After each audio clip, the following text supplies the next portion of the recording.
apa khabar semua? Cikgu Jaya di sini. Sekali lagi kita jumpa dalam video terbaru cikgu. Khas untuk pelajar sejarah tingkatan 3. Dan tajuk yang cikgu pilih kali ini adalah tajuk bab 6. Dan subtopik ni adalah pengenalan ekonomi moden oleh kuasa barat di negara kita.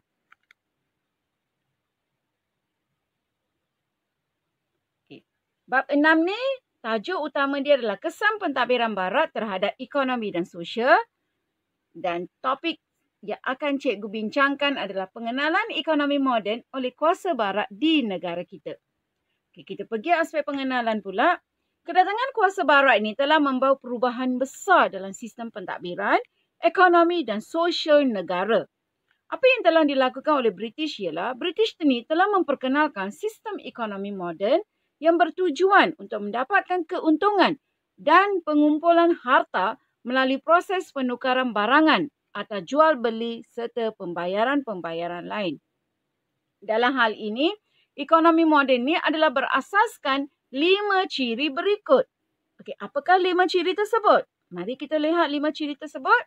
Okey, ciri pertama ialah mesti memiliki modal yang besar. Ciri ekonomi moden yang kedua ialah penggunaan teknologi moden, terutamanya dalam bidang perlumbungan, penanaman secara ladang. Ciri ketiga pula adalah penggunaan tenaga buruh yang ramai. Ciri keempat pula, pengeluaran mestilah dalam skala yang besar. Kerana ekonomi ini adalah bercorak ekspor akibat permintaan yang tinggi. Ciri kelima pula adalah tanah. Tanah ni penting, terutamanya untuk tanaman ladang secara besar-besaran. Okay, ini merupakan 5 ciri ekonomi moden. Baik, marilah kita kaji dengan lebih terperinci setiap ciri tersebut. Ciri pertama yang cikgu nak bincangkan adalah modal. Okay. Modal ini amat diperlukan ya dalam menjayakan ekonomi moden ni. So, ekonomi moden ni perlukan modal ataupun pelaburan modal yang besar, sama ada dari luar negara maupun modal tempatan. So, modal besar ini kenapa penting? So, modal besar ini penting untuk mempertingkatkan proses pengeluaran, ya, terutamanya dalam sektor perlumbungan dan juga sektor pertanian. Selain daripada itu, apabila kita melabur modal yang besar ini, akan memberi pulangan keuntungan yang banyak kepada para pelabur. Seterusnya, apakah hasil-hasil yang dilumbung? Okey, antaranya emas. Diikuti dengan biji timah dan juga arang batu. Marilah kita kaji di manakah lokasi kawasan pelumbungan tersebut. Misalnya emas. Emas banyak dilumbung di Raut Pahang. Manakala arang batu pula di Batu Arang Selangor. Bagaimana pula dengan biji timah? Okey, biji timah banyak dilumbung di daerah Lukut, Sungai Ujong, Larut, Kelang, Ampang, Kuala Lumpur, Lembah Kinta, Perak. Hanya pada tahun 1888, ya, lumbung biji timah bawah tanah yang terdalam dan terpanjang telah diwujudkan di Sungai Lembing, Pahang. Permintaan biji timah yang sangat tinggi ini menyebabkan British mengubah enactment dan undang-undang untuk menguasai industri biji timah. Okey, apakah syarikat perlumbungan yang telah diwujudkan? Antaranya ialah Syarikat Malayan Tin Dredging dan Gopeng Consolidated Company. Seterusnya kita lihat pula dalam pertanian komersial. Okay, hasil tanaman ataupun hasil tempatan ya, ini telah diperdagangkan. Okay, antara hasil-hasil yang telah diperdagangkan adalah seperti buah pala, cengkeh dan lada hitam. Okay, banyak dihasilkan di Pulau Pinang dan Singapura. Dan pada masa itu, hasil-hasil ini adalah untuk tujuan ekspor. Begitu juga pengusaha di negeri-negeri selat ni. Mereka telah menanam modal yang besar dalam penanaman tebu di seberang perai.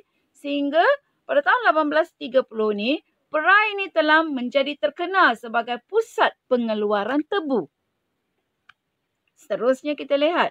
Pemodal ini juga melabur modal mereka dalam ladang kopi yang banyak terdapat di negeri Perak, Selangor, Negeri Sembilan dan Johor.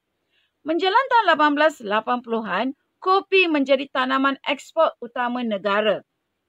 Manakala pada tahun 1917 pula, pemodal Perancis telah menanam modal mereka dalam pertanian kelapa sawit di Kuala Selangor. Selain itu, kelapa sawit juga banyak terdapat di negeri Johor dan negeri Perak. Pada tahun 1920-an, Tanah Melayu menjadi pengeksport kelapa sawit yang utama. Berikut ni adalah gambar kelapa sawit dengan buah kelapa sawit. Seterusnya, tanaman lain yang telah diusahakan ialah ubi kayu. Ubi kayu ini telah diusahakan di Melaka, Negeri Sembilan dan Selangor. Selain itu, satu lagi tanaman yang telah diusahakan di Tanah Tinggi Cameron Highland adalah teh. Teh Ceylon ni bermutu tinggi telah diusahakan di Cameron Highland. Dan syarikat yang terlibat adalah syarikat Sain Dhabi dan juga Guthrie. Kita lihat pula pertanian di negeri Sarawak. Kalau kita lihat di negeri Sarawak, tanaman utamanya adalah lada hitam iaitu di Kuching, Serian, Sarike dan Meridong. Selain daripada lada hitam, sagu juga telah diusahakan. Sagu daripada pokok rumbia ni ditanam di sepanjang Sungai Inggar, Oya, Muka dan Bintulu. Kita lihat pula pertanian komersial yang diusahakan di negeri Sabah. Baik, kalau kita lihat di negeri Sabah, SBUB ataupun Syarikat Borneo Utara British telah melibatkan diri mereka dalam mengusahakan tembakau. Tembakau ni banyak diusahakan di Pulau Bangi, Teluk Marudu, Sungai Labuk, Sugut, Segama, Tawau, Kinabatangan, Lahad Datu dan Sandakan. Pada masa itu, tembakau ni telah mendapat pasaran yang baik di Eropah.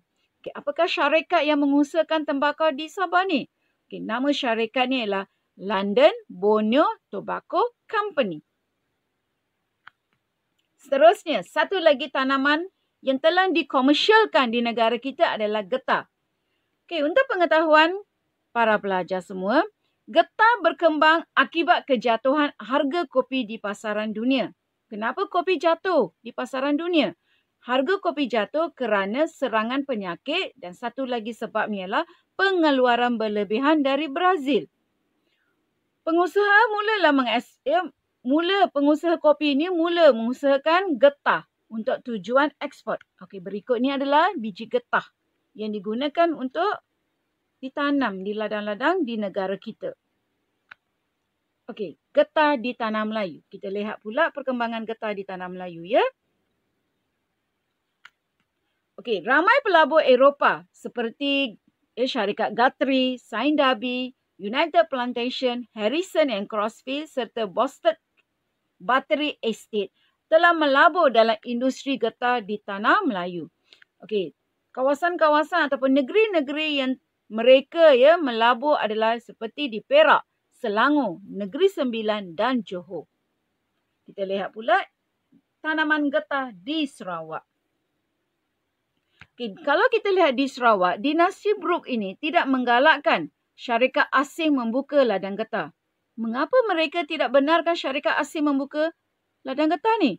Okay, tujuannya adalah untuk melindungi ekonomi penduduk tempatan daripada kuasa barat. Banyak ladang getah telah diusahakan di Dahan, Bidi, Sungai Semarahan oleh syarikat Borneo Berhad. Okay, getah menjadi ekspor utama pada tahun 1910 di negeri Sarawak. Sekarang kita lihat pula getah di Sabah. Okay, untuk pengetahuan para pelajar, getah di Sabah ni ditanam di Taman Percubaan Kerajaan Sandakan pada 1882. SBUB telah melabur modal dalam industri getah. So, getah ni telah ditanam di Bonggaya, Sungai Labuk. Dan Jesselton pula menjadi pusat perdagangan getah. Okay, contoh syarikat getah, British, North Borneo, Para Rubber, Britain, North Borneo Company dan Langkong Borneo Company Limited. Seterusnya kita lihat pula dalam aspek perlombongan.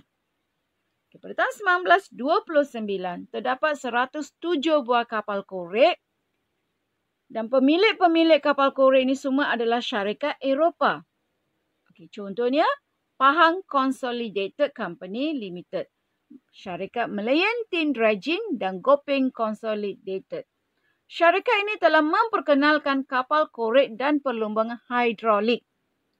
Okay, selain daripada itu, Eastern Smelting Company dan Strait Trading Company juga telah ditubuhkan. Dan company ataupun syarikat ini cuma terlibat dalam kegiatan melebur biji timah. Okey, kita akan lihat ciri kedua. Ya, ciri kedua ekonomi moden ni adalah teknologi. Kalau kita lihat, teknologi yang digunakan adalah kapal korek. Okey, ini adalah gambar kapal korek pertama Malaysia yang telah digunakan di negeri Perak. Dan syarikat yang terlibat adalah Syarikat Malayan Dredging di Batu Gajah, Perak. Okay, selain daripada itu, kita lihat juga kaedah pelombongan biji timah bawah tanah dengan membina terowong yang telah diperkenalkan oleh Pahang Consolidated Company Limited di lombong biji timah Sungai Lembing, Pahang. Okay, gambar di sini menunjukkan pekerja lombong sedang menggunakan mesin gerudi. Okay, apakah nama mesin gerudi itu? Okay, nama mesin gerudi ini adalah jumbo drilling. Okay, kenapa jumbo drilling digunakan? Untuk memecahkan batuan yang mengandungi biji timah di lombong biji timah bawah tanah di Sungai Lembing, Pahang. Kita lihat pula teknologi pelombongan di negeri Sabah dan Sarawak. Kalau di Sarawak, galian yang dilombong adalah antimoni, iaitu dibawa oleh syarikat Borneo. Kaedah yang mereka gunakan adalah kaedah moden. So, ada juga kilang melebur antimoni yang diwujudkan ataupun dibina di Bau dan Kuching. Okay, untuk pengetahuan para pelajar, antimoni ini dipasarkan ke Singapura. Manakala di Sabah pula, menjelang dari tahun 1849 hingga 1911, mereka terlibat dalam perlombongan arang batu. Okay, lokasinya adalah di Terowong Tanjung Kubang. Seterusnya kita lihat pula ciri ekonomi yang kedua, teknologi dalam bidang pertanian. Dalam bidang pertanian, tokoh yang memainkan peranan penting adalah H.N. Ridley. Okay, siapakah dia? Dia adalah pengarah Taman Botanika Singapura. Pada tahun 1897, beliaulah yang telah memperkenalkan teknik torehan sistem ibidim ataupun sistem torehan ikan hering. Teknik ini memanjangkan hayat pokok getah. Okey, inilah dia teknik ataupun sistem torehan ibidim. Selain daripada itu, H.N. Ridley juga telah memperkenalkan teknik membungkus anak-anak pokok getah di dalam arang yang lembap. So, teknik ini membolehkan anak-anak pokok diangkut ke tempat yang jauh bagi membolehkan pembukaan tanah ladang getah. Kita lihat pula pertanian di negeri Sabah dan Sarawak. Kalau di Sarawak, terdapat kilang memproses lada hitam di Betong yang masih mengenalkan pertanian tradisional. Selain itu, terdapat juga kilang memproses sagu di Muka. Manakala di Sabah pada tahun 1918, kilang memproses getah telah dibina. Pekerja-pekerja ini juga terlibat dalam mengasingkan daun tembakau mengikut mutunya di kilang-kilang yang didirikan di negeri Sabah. Ciri ketiga yang cikgu nak bincangkan adalah ciri buruh. Kepesatan dalam pelombongan dan pertanian ini telah membawa kemasukan buruh dari luar. Okay, contohnya kalau kita lihat di negeri-negeri Melayu, kemasukan buruh asing terutamanya dalam sektor pelombongan membolehkan mereka mengisi kekosongan pekerjaan di kawasan lombong biji timah. Dalam sektor pertanian pula, British telah bawa masuk orang India untuk mengatasi masalah kekurangan buruh di ladang getah. Kita lihat pula buruh di negeri Sarawak. Dalam aspek pelombongan, orang Cina dibawa masuk untuk bekerja di lombong emas dan antimoni di Bau. Selain itu, dalam bidang pertanian pula, Charles Brooke juga telah membawa masuk orang Cina Fu Chao untuk bekerja sebagai buruh ladang. Orang Jawa juga telah dibawa masuk untuk bekerja di ladang getah di Sarawak. Okay, sekarang kita lihat pula ciri keempat, iaitu skala besar dan bercirikan ekspor. Kegiatan pelombongan dan pertanian yang dijalankan secara besar-besaran ni tujuannya adalah untuk ekspor bagi memenuhi keperluan pasaran di barat. So, pengeluaran biji timah, arang batu dan petroleum telah meningkat dengan banyak. Seterusnya kita lihat skala besar dan mencirikan ekspor ya. Keluasan kawasan ladang getah juga bertambah antara tahun 1901 hingga 1912 di negeri-negeri Melayu dan juga di Sabah. Misalnya, tanaman tradisional di Sarawak yang diusahakan adalah kelapa, lada hitam, tembakau. Dan tanaman ini telah berkembang sehingga menjadi tanaman ekspor yang utama. Ciri kelima adalah tanah. Tanah ini merupakan aset amat berharga dan perlu dimiliki oleh pemodal dan juga pelabur Eropah. Tanah di kawasan pelombongan dan peladangan ialah kawasan hutan yang belum diterokai serta terpisah daripada pertempatan penduduk tempatan. Banyak syarikat Eropah membuat pelaburan di negara ini seperti dalam jadual yang berikut. Pelabur Eropah berminat dengan tanaman komersial kerana lebih menguntungkan dan tidak melibatkan sistem pengairan yang mahal seperti padi. Okey, inilah jadualnya. Kalau kita lihat syarikat-syarikat yang terlibat dalam aktiviti perdagangan. Antaranya ialah Boston and Company, perdagangan biji timah dan getah serta gula. Guthrie and Corporation Limited pula, perdagangan kopi dan getah. Harrison and Crossfield Limited dalam industri getah. Borneo Corporation Limited pula, perdagangan biji timah dan getah. Saint Darby and Corporation Limited juga dalam perdagangan biji timah dan getah. Baik, setakat itu sahaja 5 ciri ekonomi moden. Sekali lagi, sebelum cikgu mengakhiri video cikgu nak ulang kaji semula. Hari ini, video cikgu ni membincangkan 5 ciri ekonomi moden. Cikgu ulang, ciri pertama adalah modal. Ciri kedua adalah teknologi. Ciri ketiga adalah tenaga buruh. Ciri keempat adalah pengeluaran dalam skala besar-besaran. Dan ciri kelima adalah tanah. Setakat itu sahaja video cikgu untuk bab 5.4 ni. Kepada semua yang menonton video cikgu ni, thanks for watching. Dan bagi yang belum lagi subscribe channel cikgu, jangan lupa untuk subscribe dan tekan tombol loceng supaya boleh menerima notifikasi tentang video-video terbaru cikgu. Sehingga kita jumpa dalam video yang seterusnya. Bye!